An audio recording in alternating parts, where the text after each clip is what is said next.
Social site x पर tweet करते हैं, लिखते हैं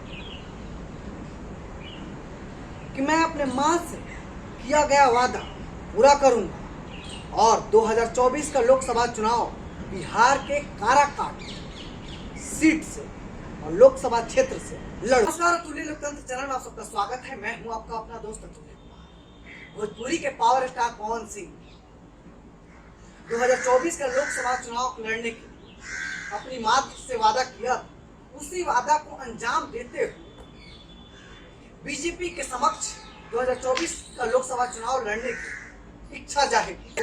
मद्देनजर रखते हुए BJP power star Pawan Singh को बंगाल के आसनसोल सीट से चुनाव लड़ने का टिकट देती है और पावर स्टार पवन सिंह उसको स्वीकारते भी हैं, खुशी भी जाहिर करते हैं और 24 घंटे के अंदर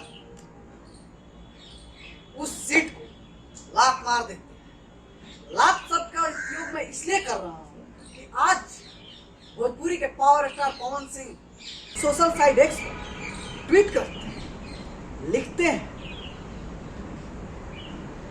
कि मैं अपने मां से किया गया वादा पूरा करूंगा और 2024 का लोकसभा चुनाव बिहार के काराकाट सीट से और लोकसभा क्षेत्र से लड़ूंगा।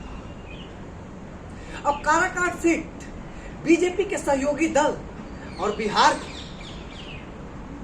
कुशवाहा वर्ग के नेता उपेंद्र कुशवाहा की और वहां से वो चुनाव के मैदान में। अब ये देखने वाली बात हो कि पावर स्टार पवन सिंह उपेंद्र कुशवाहा को कितना बर्बाद करते हैं। बर्बाद शब्द का उपयोग मैं इसलिए कर रहा हूं, उपेंद्र कुशवाहा भली भांति जानते हैं कि जिस समुदाय से आते हैं उस समुदाय को उन्होंने ठगा है, अन्यथा वो अभी तक किसी एक डाल पे रह के बिहार के कुशवाहा वर्ग के एक मंझे हुए नेता बन गए होते। लेकिन अपनी लालच और अपनी हवस और सत्ता की भूख मिटाने के लिए अपने बड़े भाई नीतीश कुमार के पद चिन्हों पर चलते हुए कभी इस डाल तो कभी उस डाल तो कभी अपनी पार्टी को ही खत्म कर देना, ये उपेंद्र कुशवाहा की नीति और नियत है। उसी को चुनौती देने के लिए चुनावी मैदान में पावर स्टार पवन सिंह निर्दलीय आ गए। वैसे तो काराकाट लोकसभा चुनाव आखिरी चरण में है और मुझे तो लगता है कि खेला पावर स्टार पवन सिंह से कराया गया है और पीछे बीजेपी हो, क्योंकि ऐसा हस्र और ऐसा स्थिति बहुत बार बिहार में देखा जा चुका है कि नीतीश कुमार को खत्म करने के लिए चिराग पासवान बीजेपी से अलग होकर लोग विधानसभा चुनाव लड़ रहे थे 2020 में। और ऐसे कितने विधानसभा की सीटें थी जहां नीतीश कुमार को हरवाने का काम किया था चिराग पासवान। और हर एक चुनावी दौरा में, हर एक संबोधन में, हर जनसभा में चिराग पासवान कह रहे थे 2020 के विधानसभा में कि हम नरेंद्र मोदी के हनुमान हैं।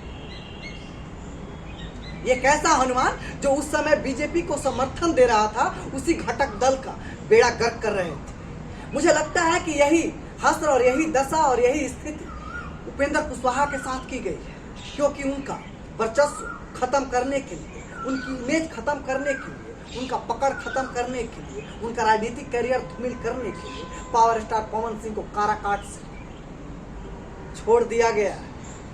अब भोजपुरी के पावर स्टार पवन सिंह क्षेत्र मैदान में आ ही गए तो अब तो भाई ये चने वहां ही देंगे, क्योंकि युवाओं में पावर स्टार पवन सिंह का क्रेज जिस तरह चलता है, जिस तरह बनता है और जिस तरह दौड़ता है, वो देख के तो यही लगता है।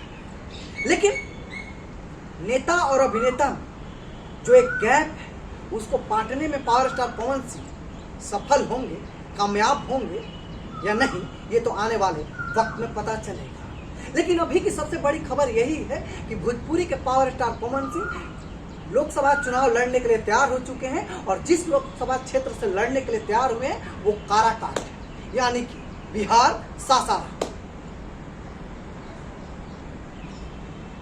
अब ये आने वाले वक्त में पता चलेगा कि अब ये ऊंट किस करवट बैठता है, क्योंकि अभी अमित शाह बिहार का चुनावी दौरा करने वाले थे। उससे पहले ही एक धमाका हो चुका है। पवन सिंह का एक डायलॉग, पवन सिंह नाम है बेटा, मूड बनने में टाइम लगता है, और जब मूड बन जाता है तो फिर पावर यही से शुरू होता है, तब पावर यहीं से शुरू होता है। अब तो उपेंद्र कुशवाहा को नानी याद आ जाए, ना इधर के रहे ना उधर के, अब किधर जाएंगे या फिर पार्टी फिर समाप्त कर जाएंगे, ये तो आने वाले वक्त में पता चलेगा।